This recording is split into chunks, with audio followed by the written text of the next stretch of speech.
யோசித்து பாருங்கள் அன்பானவர்களே. எத்தனையோ பேர் கிடைக்காது. ஏன்னா நண்பனா ஒரு BMW, ஒரு ஆடி கார் இல்ல.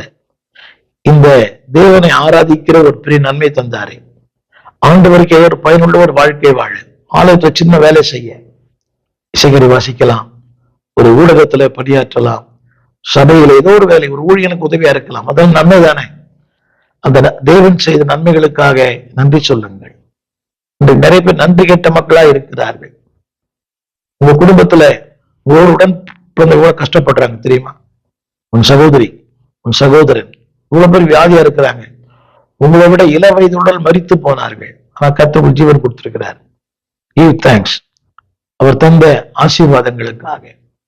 வாழ்வு தந்தார், வசதி தந்தார், மேன்மை தந்தார், உயர்வு தந்தார். எல்லாவற்றுக்கும் மேலாக அவரை நோக்கி அப்பா பிதாவே என்று கூப்பிடுகிற அந்த புத்திர ஸ்லாக்கியத்தை